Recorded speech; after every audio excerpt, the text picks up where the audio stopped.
اسرائیلی فوج نے غزہ امداد لے جانے والے گلوبل سموتھ فلوٹیلا پر حملہ کر دیا۔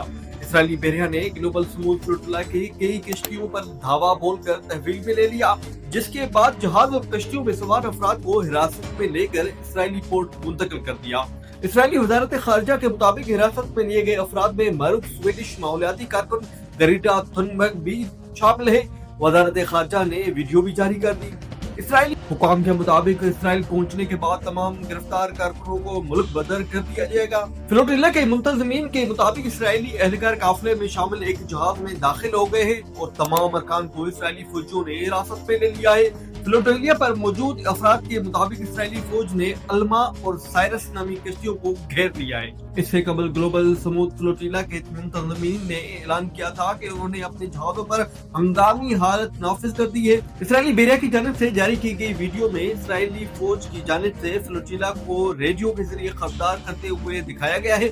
اسرائیلی فوج کی جانب سے فلوٹیلا کو کہا گیا ہے کہ اگر وہ غزہ کو امداد پہنچانا چاہتے ہیں تو اپنا رخ اشدود کی بندرگاہ کی جانب موڑ لیں، جہاں سے امداد کو غزہ پہنچا دیا جائے گا۔ اسرائیلی وزارت خارجہ کی جانب سے بھی کہا گیا ہے کہ اسرائیلی فوج فلوٹیلا تک پہنچ گئی ہے اور فلوٹیلا کو راستہ تبدیل کرنے کا کہا جا رہا ہے، وار زون میں داخل ہو رہا ہے۔ فلوٹیلا کے اسٹیئرنگ کمیٹی کے رکن تیاغ غیبالہ نے اپنے جہاز سے بھیجے گئے ایک آڈیو پیغام میں کہا ہے کہ ہم اپنے مشن کے ایک فیصلہ کن مرحلے میں پہنچ رہے ہیں۔ اس وقت ہم نے اسرائیل کی فوج ناکہ بندی کے قریب بڑھ رہے ہیں۔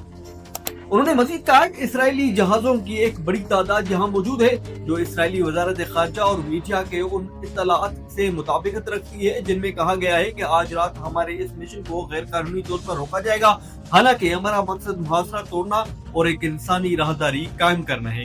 فلوٹیلا پر موجود عرب صحافی کے مطابق کم از کم 12 مشتبہ اسرائیل جہاز ان سے تقریباً 4 بحری میل کے فاصلے پر ہے، تاہم یہ واضح نہیں کہ یہ جہاز کس رفتار سے بڑھ رہے تھے یا صرف فلوٹیلا کو روکنے کے لیے رکاوٹ کے طور پر کھڑے تھے۔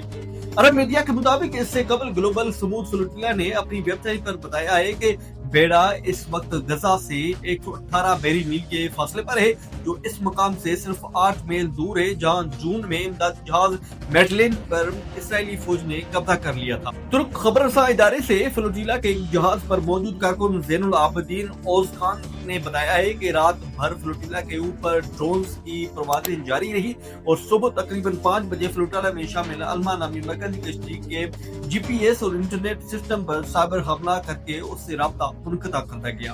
الما پر موجود ترک کارکن میتیان ساری نے کہا کہ یہ اب تک کی سب سے بڑی ہراسانی تھی جس کا ہمیں سامنا کرنا پڑا۔ انہوں نے ہمیں ڈرانے کی کوشش کی لیکن ہم خوفزدہ نہیں ہوئے اور انہیں بتایا کہ ہم خوفزدہ نہیں ہوں گے۔ میتیان ساری کے مطابق اسرائیلی بحری جہاز الما سے صرف 5 سے 10 میٹر کے فاصلے تک آ گئے تھے۔ انسانی حقوق کے عالمی تنظیم ایمنسٹی انٹرنیشنل نے گلوبل سموتھ فلوٹیلا کے تحفظ کا مطالبہ کیا ہے۔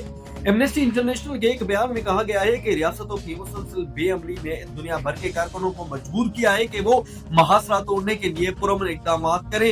ریاستوں کی ذمہ داری ہے کہ وہ فلوٹیلا کو محفوظ راستے کی ضمانت دیں۔ انہیں لازماً دباؤ بڑھانا ہوگا تاکہ فلوٹیلا کا تحفظ کیا جا سکے۔